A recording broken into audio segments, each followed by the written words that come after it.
दोस्तों, हमारे चैनल दर्पण ज्ञान सागर में आप सभी का स्वागत है। मित्रों, आज का विषय है जो सास बहू का बुरा सोचती है उसे उसके कर्मों की सजा कैसे मिलती है। मित्रों, एक बार माता पार्वती ने भगवान शिव से कहा, प्रभु, यदि सास बहू पर जुल्म ढाए, हमेशा अपनी बहू का बुरा चाहे, तो ऐसी सास को कर्मों की सजा कैसे मिलती है। फिर भगवान शिव कहते हैं, पार्वती, तुम्हारा प्रश्न बहुत ही महत्वपूर्ण और ज्ञानवर्धक है, इसलिए मैं तुम्हें तुम्हारे प्रश्न का उत्तर देने से पहले तुम्हें एक छोटी सी कहानी सुनाता हूँ। इस कहानी को ध्यान से और पूरा सुनना, फिर तुम्हारी समझ में सब ठीक से आ जाएगा कि जो सास अपनी बहू को परेशान करती है, उसका बुरा सोचती है, ऐसी सास को उसके कर्मों की सजा कैसे भुगतनी पड़ती है। तो मित्रों, कहानी शुरू करने से पहले मेरा आप सभी से अनुरोध है कि आप हमारी कहानी में खो जाएं। उससे पहले हमारे चैनल को सब्सक्राइब करके बेल आइकन अवश्य दबा लें, जिससे हमारी हर वीडियो का नोटिफिकेशन सबसे पहले आप तक पहुंच सके और आप हमारी हर वीडियो से प्राप्त ज्ञान का अपने जीवन में लाभ उठा सकें। तो आइए कहानी शुरू करते हैं। भगवान शिव कहते हैं, पार्वती, प्राचीन समय की बात है। एक सौदागर अपनी पत्नी के साथ एक पहाड़ी पर रहता था। उसके पास में बहुत सारी संपत्ति थी, मगर उसके पास में कोई संतान और पारिवारिक शांति नहीं थी। अगर सौदागर के पास में एक बच्चा और पारिवारिक शांति होती तो वो संसार के सबसे खुशहाल दंपति होते।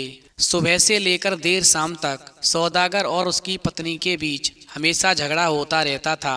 सौदागर ने अपनी पत्नी को एक घिनौने सांप के अलावा कभी कुछ नहीं कहा। इस प्रकार ये झगड़ा कई वर्षों तक जारी रहा और फिर जिंदगी पहले से भी बदतर हो गई। समय के साथ सौदागर की पत्नी एक बार गर्भवती हो गई। फिर तो क्रूर सौदागर थोड़ा नरम हो गया और अपने भावी उत्तराधिकारी पर प्रसन्न हुआ। ये प्रसन्नता कई हफ्तों तक जारी रही। फिर सभी ने सोचा कि चलो सौदागर की पत्नी के गर्भवती होने से महल में हमेशा के लिए शांति आ गई। लेकिन कुछ समय के बाद ही फिर ये पहले से भी बदतर हो गया, क्योंकि जब सौदागर की पत्नी के प्रसव का समय आया तो उसने एक सांप को जन्म दिया।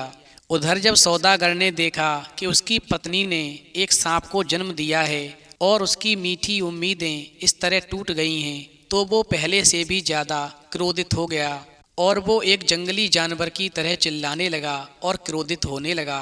वहीं सौदागर ने अपनी पत्नी पर शैतान के साथ मिलकर दुष्ट चुड़ैल होने का आरोप लगाया और वो बिना किसी देरी के सांप को मार देना चाहता था। वहीं पत्नी ने सौदागर से इतनी लंबी और उत्साहपूर्वक प्रार्थना की कि उसके बच्चे को कम से कम इतने समय तक जीवित रहने दिया जाए कि वो उसको जी भरकर देख सके कि इसका क्या होगा।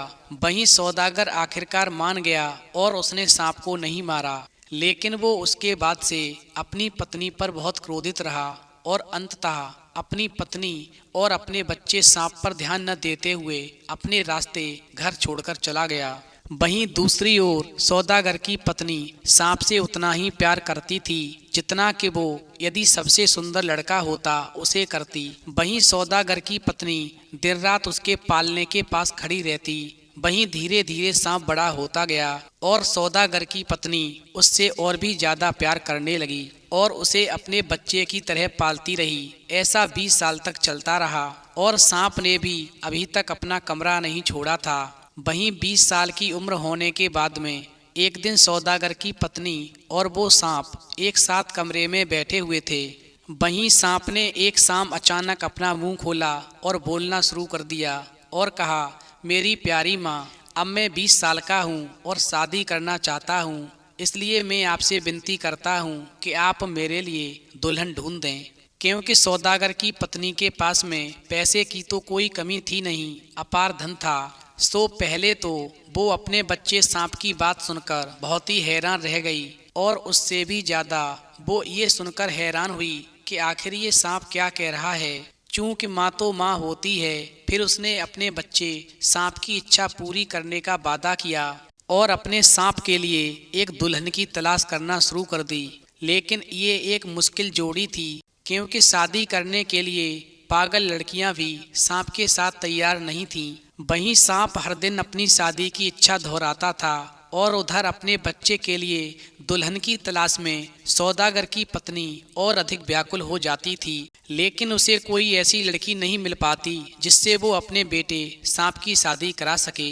अंत में एक दिन सौदागर की पत्नी की मुलाकात एक ऐसी लड़की से हुई जो मुर्गियों को दाना चुगाया करती थी, जो एक प्यारी और आज्ञाकारी बच्ची थी। वहीं सौदागर की पत्नी ने सोचा कि ये लड़की निश्चित रूप से प्रस्ताव को स्वीकार कर लेगी, क्योंकि ये बहुत ही गरीब है और हमारे पास में बहुत अधिक धन है, और इस तरह से ये हमारे घर की बहू बनना अपने सौभाग्य की बात समझेगी। लेकिन सौदागर की पत्नी ने गलत अनुमान लगाया, क्योंकि जब प्रस्ताव उस गरीब लड़की के सामने रखा तो गरीब लड़की ने सोचा कि यदि मैं मेहनत करूंगी तो अपने आप आगे बढ़ जाऊंगी, अपना भाग्य स्वयं बना लूंगी, लेकिन सांप के साथ में शादी नहीं करूंगी। अरे ऐसा करने से तो मेरा जीवन खराब हो जाएगा, और यदि मैं अपना भाग्य नहीं भी बना सकी तो भी रूखी सूखी रोटी खाना पसंद करूंगी, बजाय इसके कि वो ऐसे अजीब सांप के साथ में सबसे अमीर जीवन जिए। मुझे ऐसी अमीरी नहीं चाहिए जो एक जानवर के साथ में जीवन जीना पड़े। वहीं उस लड़की की बात को सुनकर के सौदागर की पत्नी उस गरीब लड़की पर क्रोधित हो गई और बोली, यदि तुमने अपना सौभाग्य अस्वीकार कर दिया तो ठीक है, मैं किसी और को ढूंढ लूंगी, मगर तुम एक बात का ध्यान रखना, तुम अपनी बनती हुई किस्मत को बिगाड़ रही हो। भगवान शिव कहते हैं, पार्वती, इस प्रकार सौदागर की पत्नी जहाँ भी शादी का रिश्ता लेकर के जाती, वो हर लड़की सांप के साथ शादी करने से मना कर देती, चाहे वो कितनी भी गरीब क्यों ना होती। इस प्रकार परेशान होकर के सौदागर की पत्नी एक बार फिर उसी लड़की के पास पहुंची जो मुर्गियों को दाना चुगाती थी, और उससे दयालु शब्दों में कहा, तुम ये मूर्खतापूर्ण बातें छोड़ो, अगर तुम मेरे सांप से शादी करोगी तो तुम रानी बन जाओगी, और जब तक तुम जीवित रहोगी तुम्हारी देखभाल की जाएगी। अगर तुम जैसी हो वैसी ही रहोगी तो तुम्हारे पास क्या अवसर होंगे, तुम्हें मुर्गियों को ही चुगाना होगा और एक तुच्छ नौकरानी बनकर रहना होगा। लेकिन अगर तुम मेरी सलाह मानोगी तो सम्मान और धन तुम्हारे ऊपर मुस्कराएंगे। वहीं सौदागर की पत्नी की बात को सुनने के बाद में गरीब लड़की मन में विचार करने लगी, आखिर उसे क्या करना चाहिए। वो नहीं जानती थी कि वो क्या करे क्या ना करे, और फिर उसने सौदागर की पत्नी से इस बारे में सोचने के लिए कि वो सांप के साथ में शादी करेगी या नहीं 3 दिन का समय मांगा। वहीं सौदागर की पत्नी लड़की की बात को सुनकर के संतुष्ट हुई और उसे सोच विचार करने का मौका दे दिया। हालांकि वो लड़की किसी निर्णय तक नहीं पहुंच सकी, और फिर वो परेशान होकर के महल के गलियारे में चली गई, जहां कोने में देवी माँ की एक सुंदर मूर्ति खड़ी थी। चूंकि वो गरीब लड़की धर्मपरायण थी, इसलिए उस मूर्ति के प्रति विशेष श्रद्धा थी, और उसे कई बार अन्य अवसरों पर वहां से सांत्वना भी मिली थी, क्योंकि वो देवी माँ पर विश्वास रखती थी। इसलिए जब भी वो वहां से गुजरती थी तो मूर्ति के दर्शन करके अपने आप को बेहतर और मजबूत महसूस करती थी। इस प्रकार वो एक बार फिर माँ के सामने घुटनों के बल झुकी, और सांप के साथ शादी करने के मामले में उसे क्या करना चाहिए इस बारे में सलाह लेने के लिए बहुत ही उत्साह से प्रार्थना की। और फिर बहुत देर तक प्रार्थना करने के बाद में उस लड़की ने सोचा कि माँ को या तो हाँ में सिर हिलाना चाहिए या फिर ना में हिला देना चाहिए, तभी मैं यहाँ से उठूँगी। जब तक मेरी माता मुझे कोई जवाब नहीं देती तब तक मैं माँ के चरणों में ही पड़ी रहूँगी। भगवान शिव कहते हैं, पार्वती, तभी चमत्कारी मूर्ति अचानक बोलने लगी, अरे बेटी, तुम्हारी प्रार्थना सुनी गई है। तुम्हारे लिए सौदागर का जो बच्चा सांप है, तुम उसी सांप के साथ में शादी करो, उसे तुम्हारे लिए ही चुना गया है। ये लड़का एक राजकुमार है, ये अपने माता पिता के पापपूर्ण जीवन के कारण एक सांप बन गया है, लेकिन तुम इसे एक मानव का रूप दे सकती हो।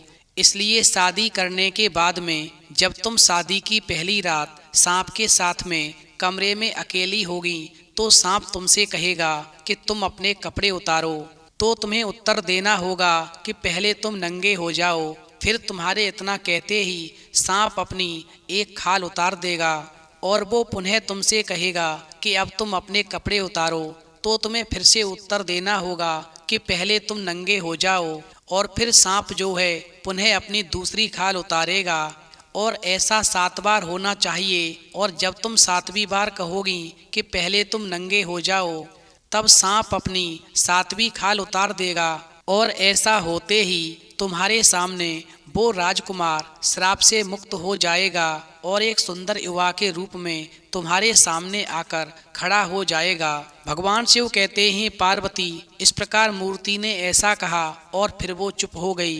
वहीं परेशान लड़की अब बहुत राहत महसूस कर रही थी और उसे खुद पर शांति महसूस हो रही थी। इस प्रकार से उस गरीब लड़की ने देवी माँ का धन्यवाद किया और सौदागर की पत्नी के पास चली गई और उससे जाकर कहा कि वो आपके बेटे सांप के साथ में शादी करने को तैयार है। इस प्रकार उस गरीब लड़की की बात को सुनकर के सौदागर की पत्नी बहुत ही खुश हुई और उसने उस गरीब लड़की को अपनी बहू कहा और गले लगा लिया। फिर वो अपने बच्चे सांप के पास गई और उसे उसकी दुल्हन से मिलवाया, और फिर गरीब लड़की को सौदागर की पत्नी ने दुल्हन वाले गहने और कपड़े दिए और उससे कहा कि तुम जल्दी से तैयार हो जाओ। फिर जैसे ही लड़की कमरे में वापस आई, अब वो नहा धोकर कपड़े पहन कर के और गहनों से सजी हुई थी, तो बहुत ही सुंदर लग रही थी। इस प्रकार उस गरीब लड़की की शादी उस सांप के साथ कराई गई। वहीं सभी ने सांप को और उसकी दुल्हन को शादी की शुभकामनाएं दी। वहीं सांप भी पूरे जोश में था और दुल्हन को ऐसे सहला रहा था कि कोई भी देखकर हैरान रह गया। इस बीच शाम हो गई और आकाश में तारे दिखाई देने लगे।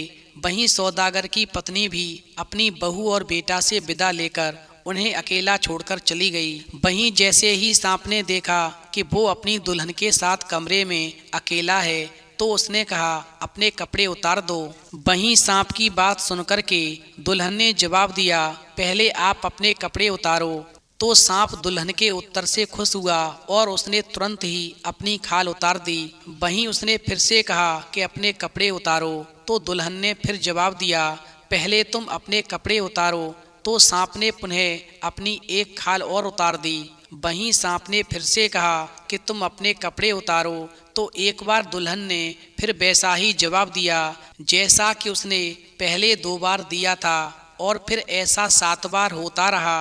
और जब दुल्हन ने 7वीं बार कहा, पहले तुम नंगे हो जाओ, तो सांप ने अपनी 7वीं और आखिरी केंचुली उतार दी। फिर तो ऐसा होते ही सांप की जगह दुल्हन के सामने एक बहुत ही सुंदर राजकुमार आकर खड़ा हो गया।